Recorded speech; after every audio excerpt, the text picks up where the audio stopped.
Time for another episode of Thumbers, the podcast where I talk about video gaming mostly on PlayStation, and I also talk about some entertainment stuff towards the end, shows I'm watching, stuff like that.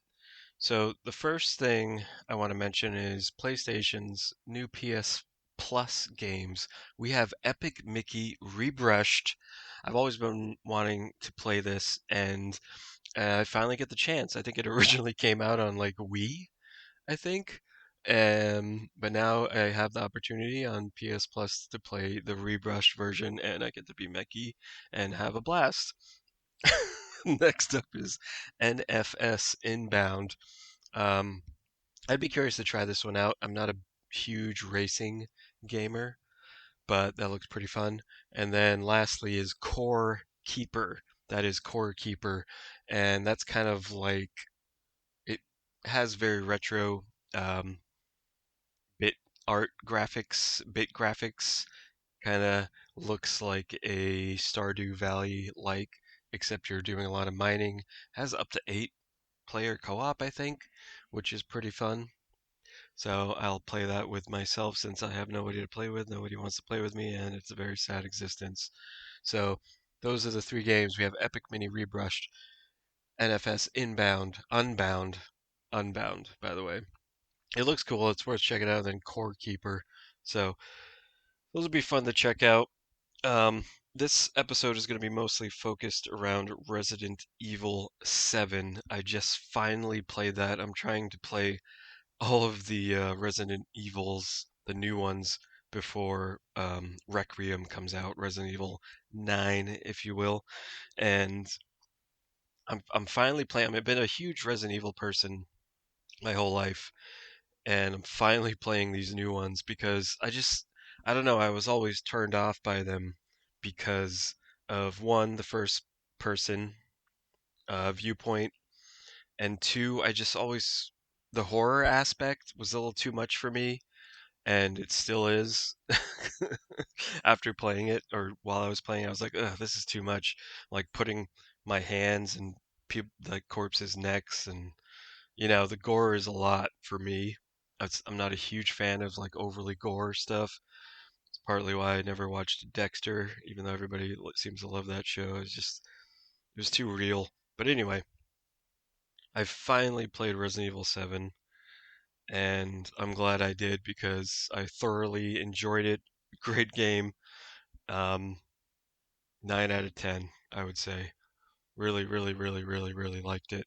And I like the decisions they made to kind of revert it back to how Resident Evil was, where, yeah, you're not in third person anymore, but you're going back to like having like a blank canvas of an environment where you're kind of like, where do I do? Where do I go?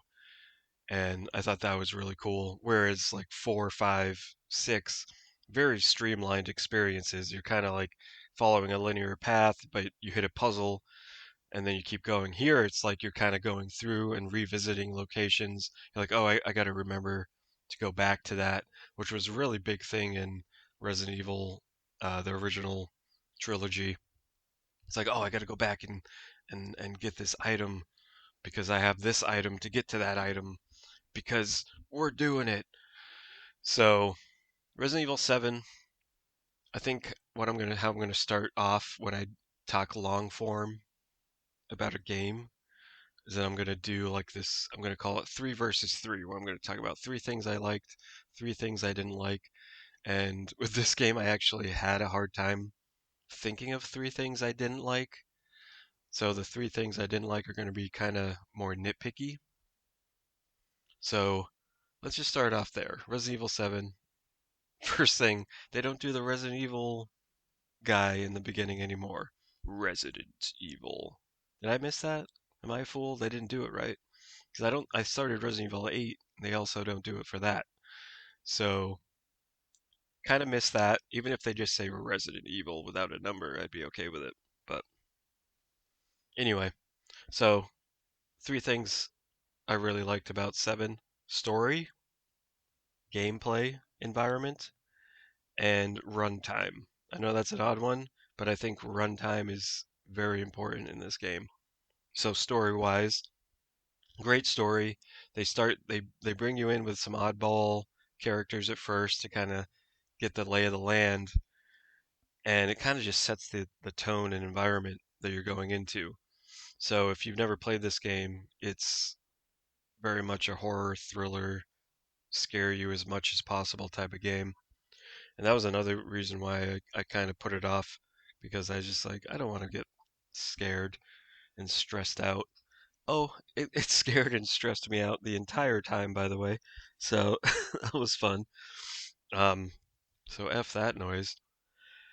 But it's still an amazing game. So the story, you could try to get your wife, try to find your wife, and I just think they do a great job building that environment through and through.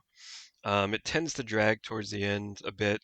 It starts to wear its welcome, where I think this has been um, an annoyance in a lot of the community, at least from what I read, is the boat part. And yes, I am going to go into spoilers. I'm going to try to avoid it, but listen to this expecting spoilers. So yeah, the boat scene kind of dragged on, and it gets a little too actiony for my taste. I mean, it was actually kind of fun getting like the Uzi machine gun, but at the same time, it was just like, what is the point of this? I mean, I get you get a little more backstory about the kid, but yeah, I don't know. And I knew it. This is mega spoiler, by the way. And I knew I knew that old lady was going to come up at some point, and it turns out she is the main antagonist throughout, and she turns into a mega kaiju beast, so that's fun. So story wise, I think they did a great job. Kind of a lot of and it's not too heavy on like the stuff you need to read, but reading stuff that you find definitely is important. And yeah, I just think they kind of nailed the story in this. Um, and I liked how they made it so they even talked about how the family wasn't always like that. It was kind of brought on them that they weren't always like this redneck crazy maniacs. Um, so that was interesting. So it all comes back to the little girl who I can't even think of her name right now. Kind of started everything. Um, who I guess turned into like the big, the grandmother. That's the one thing I don't understand is like, did she age or was it her the whole time in her old age that started this, or did she age and like started this family? So that little part was a little confusing to me. But great story, gameplay environment, incredible. I mean, this game without first person just would not work well because you are really in that game. And I don't know how people play VR, but that that's got to be terrifying. But the gameplay environment, the graphics, super haunting. The sounds you hear throughout the game are terrifying. It's just like constant like creaks. I'm always stopping and just listening. It's like, do I hear footsteps? Is someone coming after me? That's not cool. And then you hear like a creak and then like a wind burst and it's just like all these sounds that just kind of freak you out and make you second guess if you're hearing somebody coming after you. Um, so that's cool. Um, what else? The Yeah, so all the different little environment pieces, I think it's really well designed. How you have to come back and revisit some of the areas. Everything just looks really well polished, and they do a great job of making it a haunting and terrifying layout for you to explore. Because it's like you got upstairs and downstairs and creaky doors and peeking through the doors. It's just really well thought out and well Well played. That's what I'll say. Well played, Capcom. Um, and then the last thing, runtime. So this is not a game that I could play over 20 hours. I'd get sick of it pretty quick. So I'm very thankful. I think I beat this in just over 10 hours. So I'm thankful that they kept it short because it's one of those games that would wear its welcome with me personally very quickly. I think some people complain about it, but if you go back to like the original runtime of the early Resident Evil games was fairly short. Um, I think these in general are games you don't want to spend a lot of time in, especially in my opinion, because it's just like one, you're constantly stressed out. You're dealing with a lot of horror stuff that I personally am not a huge fan of seeing all the time. I mean, you're having your arm broken, snapping your neck, and if you're dying a lot, you're constantly seeing that, and it's just like, um, so yeah, runtime, perfect, loved it. It's like what I say with movies. If you can do a good movie in an hour and a half, it's a perfect movie. All these movies that are like 2.5, 3 hours, it's just unless it's like Lord of the Rings and it's entertaining throughout. Um, you really have to own a 3 hour runtime, in my opinion, for a movie. But anyway, Resident Evil did a great job with the runtime. I know a lot of people were disappointed that it wasn't too short, but I thought it was the perfect length. Um, and that lends into the DLC too. The DLC is like you can beat under an hour.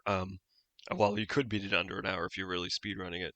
But me, a casual person, casual gamer, um, casual person and gamer, beat it under 2 hours. And I found the two DLCs I did play, the Chris Redfield one and the Punchy Guy one, very satisfying. I thought they did a great job. I'm going to sip some coffee here. So, all right, time to get into the three things I wasn't too keen on. So, first thing, item pickup. I felt like the hitbox for picking up items was pretty frustrating, and it was a lot of times I was rushing to try and pick up an item and it wasn't grabbing it.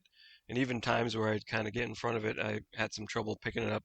So that was a little nitpick of a thing. Second thing, I missed the zombies. No zombies at all. Not even like I'm hoping that when Requiem comes out, the ninth one, we get a little bit more zombie action because so far in eight, it's all been crazy, scary, lichen werewolf things, and there's some. I think I ran into some slower enemies in eight so far, but yeah, I'm looking forward to seeing the zombies again. So hopefully nine brings in some zombie love, because those are always fun to fight. And yeah, I missed them. So what can you say about that? Except that they weren't there. So the last thing is that the game started to drag a bit in terms of like story and just kind of I just wanted things to get wrapped up because once you get on the boat and you get out of there, you're like, okay, now we have a bunch more stuff on a bigger boat. Our small boat runs into a big boat. So that was okay, but it was starting to get wear on me a little bit. I was like, okay, I just want to wrap this game up in a nice bow, if you will. So yeah, those were my three nitpicks. There really wasn't much though. I enjoyed the game throughout. A couple other things I really enjoyed. The puzzles were fun. The shadow puzzles were neat. Um, what other puzzles were there? There are a few other ones I know. I thought the whole scenario where you had to escape the room that they do the flashback in, where the guy gets stuck in the room and the oil he gets caught on fire, the room explodes, blah blah blah. I thought that was pretty fun and unique. We had to figure out, okay, I got to do this first. I got to get this blowtorch, or I got to light the candle on fire. I got to get the balloons, pop all the balloons. Well, you didn't have to do that, but I did it. It was fun. I actually think I popped every balloon in that room at one point. It was really dumb, but I'll have to check my live stream. But yeah, also I have Thumbers Gaming on Instagram, and you can follow me on YouTube. I'll probably post these on YouTube anyway, but and then I'll put them on Spotify, whatever else. I don't know how any of this works. Um, but yeah, they had a lot of good moments in the game that really kept me engaged as a player. I got to upgrade some weapons a little bit. I got to upgrade my life force, get the reload time, get the storage bin. Yeah, it has everything you want, man. It was a good game. But now I'm going to mention my favorite thing in the game, and that was the fight with Jack. Is his name Jack? The older dude who you fight like 4 times before you supposedly kill him. And you're in like of course it's like a tight quarter with bodies hanging, and you can hit the bodies to like knock him out of the way. And I hated and loved this fight because I kept dying. I was like, what do I need to do? I can see there's a chainsaw locked away. How do I get this chainsaw? And it turns out you just have to wait. So basically, it's a waiting game. You have to survive in order for the boss to go like, aha, let me grab my chainsaw scissor weapon or whatever the hell that thing was. And by him doing that, I like rushed over as he was grabbing it. I was like, gimme, gimme, gimme. I kept tapping like X to get the chainsaw so I can wield it. And he grabs like a chainsaw, like a scissor whipping thing. And it turned out to be one of my favorite fights because of the interactions with the chainsaw, fighting him and how he blocks the chainsaw and you get like caught up and then you have to like chainsaw him down like 3 or 4 times until he's finally dead, and it was just really satisfying. Like you felt the power of the chainsaw. You're like, yes, yes, yes. And then afterwards, I was trying to figure out how to get out of there. And I walked up to the door. I was like, do I have to chainsaw it? And I tried chainsaw, nothing happened. You have to interact with the door, and then Ethan will chainsaw it. It's like, okay, let's chill out a little bit. But I really enjoyed that fight. But all the boss fights were really cool. The bee lady who turns into an arachnid, basically. It was kind of silly because she just looks like a glitched character model in a lot of ways. But that fight was really scary and fun. But for that one, you're just kind of wailing on her until she dies. But there were a few jump scares where I didn't realize she was super close to me, and I'm like, whoa! Turn around and she's just looking at me. Yeah, that game really does a good job of stressing the player out. It's pretty amazing.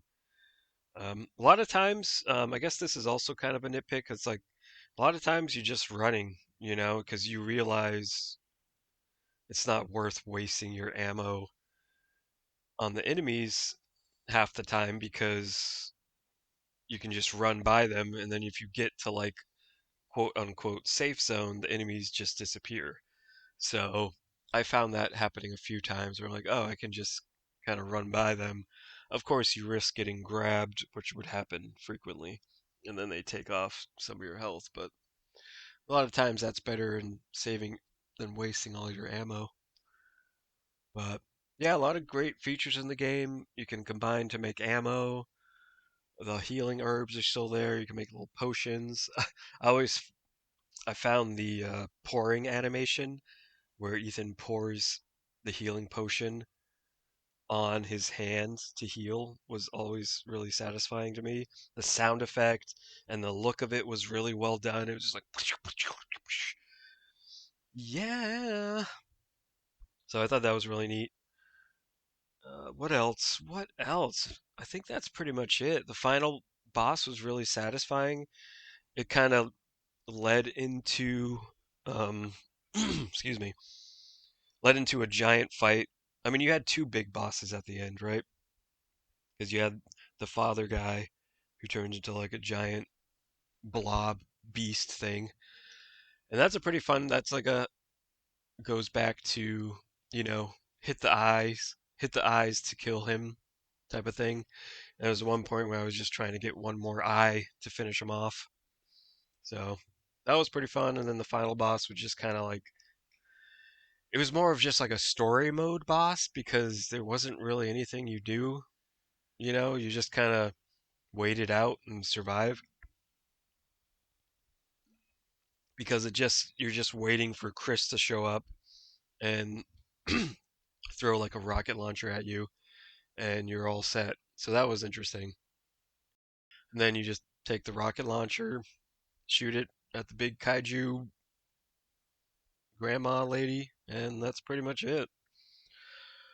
And it's a happy ending, or so they say, until you get to 8. And oh man, that really was something else. That's quite the start to that game. And I have my own gripes with that game so far. I'm kind of torn. I'll just mention a little bit of it here. I'm torn on the fact that included they started including like Resident Evil 4, 5, 6 stuff. Like when enemies die, they leave items for you. And in my head, I'm like, this is kind of taken away from what 7 kind of like sought to do, which is just create this experience. And then when you're having like loot drop from enemies that just disappear, you're like, okay.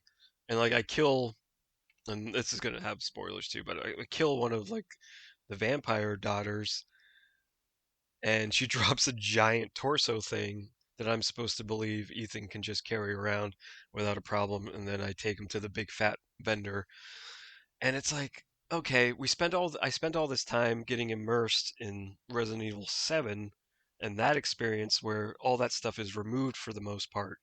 It's like a little bit of it where you can upgrade and you're getting shots, which is like kind of cool because it makes sense. When you're just in an inventory and you're upgrading like damage, reload time, etc., it starts to become what they were trying to get away from, with Resident Evil 4, 5, and 6. So I found that pretty funny. I'm like, what are you guys doing?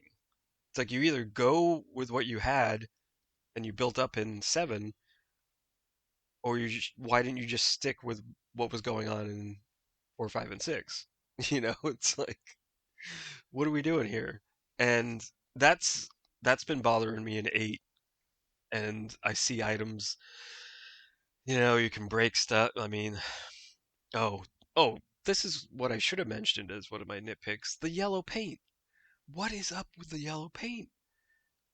Even on like items after you pick them up, I noticed this in Resident Evil 8.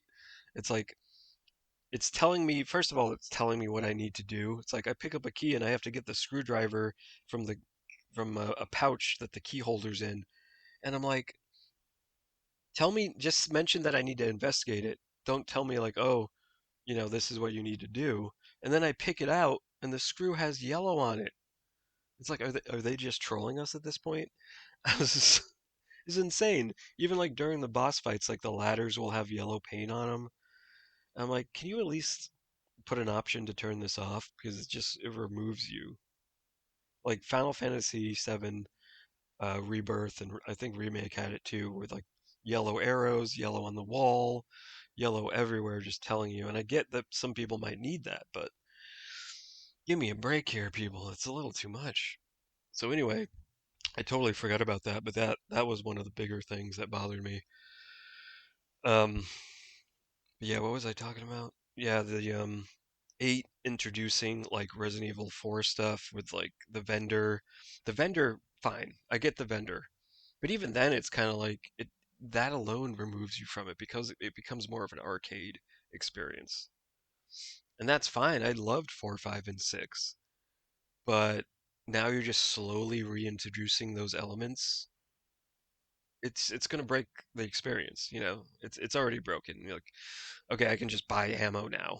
I can buy ammo so that I don't even need to worry about that. I can buy healing potions. So like what's the point? I mean, the point is you're supposed to find these things and it makes it a more challenging experience. But when you can just buy everything, now you're just, removing that as a whole. So that was a little disappointing. And the fat guy is not nice to look at. Like, what are we doing with that guy? Why didn't they just have the uh the mysterious stranger guy? Um, but he does say, "What are you buying?" at one point. What are you buying, stranger? Got a nice things for sale, stranger. What you selling, stranger?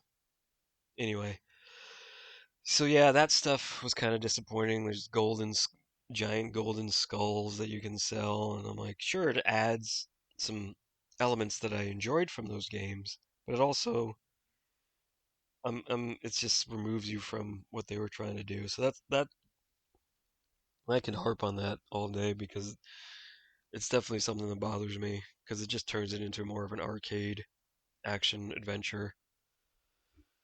So that not so great, but so far I am enjoying Resident Evil 8 and what I've gotten to. I've gotten up until um, the Mistru castle, house, mansion thing, and her little um, vampire girls. So that's been pretty fun. Um, but yeah, I'll get more into that in my next episode as I continue to play it. Um, yeah, I think at this point I'll go into some things I'm looking forward to. Yeah, let's do that. I'll probably add some like news here at some point, but since this is the first episode, it's going to be a little sloppy. Um, Pragmata. I know you all have heard of this one. Pragmata, I am really looking forward to. If you haven't heard about this, this is a Capcom game that's coming out in, I think it says April. Um, what is the date here? April 24th, 2026. So we got a bit of time to wait, but I'll be able to play Resident Evil Requiem in that time. But Pragmata looks awesome. I love the character design. I love that you have this little, like, I guess she's like a little robot girl helping you out. I kind of love that kind of like partnership, companionship aspect to it. So that's going to make it a little fun. The environments look cool. The sci-fi and bosses look epic and insane. So I look forward to playing that one. Um, I'll probably pre-order that, to be honest with you. That one looks like a lot of fun. So looking forward to Pragmata. That's a mega AAA experience for sure. Um, other than that, I'll probably have a entertainment section, so I'll probably mention shows I'm watching here. Um, so we'll start with that or end with that. You know what I'm saying? All right, so for shows, I've been watching Pluribus, which is this sci-fi show. I don't really want to say anything about it unless you guys have seen it, which you may have seen some of it. Anyway, I've been really into it. I think I'm actually behind a couple episodes, but I would recommend seeing that if you're into some sci-fi, um, I guess you would say kind of into the world type of thing. Um, so that's fun. I'm kind of hoping it's only one season. It wraps up in one season because I'm not that committed to, it continuing. I like what they're doing with it, but some of the character arcs are just somewhat annoying. Um, so looking forward to that wrapping up. And then the epic anime series My Hero Academia finally finished, and that was a blast. Um, the ending I'm kind of lukewarm on. I enjoyed it, but I felt it was just, you know, don't listen to this part if you don't want any spoilers, but you have Bakugo kind of saving the day, like coming back like multiple times to help, and then this like he defeats All for One, but then he doesn't defeat him, so he kind of comes back, and then they have like their Marvel cinematic moment where everybody teleports in, which is just like kind of hilarious. It's kind of like a meme at this point. Um, so, and they all kind of saved the day, and it just didn't hit the same. It felt kind of lackluster, but I kind of understand it was getting to the point where it's like, all right, this battle's going on forever. Let's just wrap this up. Um, but all the fights before that final encounter were amazing. The animation is incredible. But overall, I think it wrapped up nicely, and I like that Deku got his his Iron Man outfit so he could become a hero again. I thought that was a nice touch. But so overall, very much a happy ending, I think, um, for the most part. And it's a great way to stay in shape. So yeah, I thought it was good. I'm glad it's wrapped up, and I'm happy with it. Um, I have a bunch of action figures from the show. Should try and do some more stop motions. If you like stop motion and kind of robot chicken type stuff, check out my stop motion um, content, YouTube, Instagram at Stop Tominate. I'll put it in the description if I remember. But yeah, My Hero has been a great ride.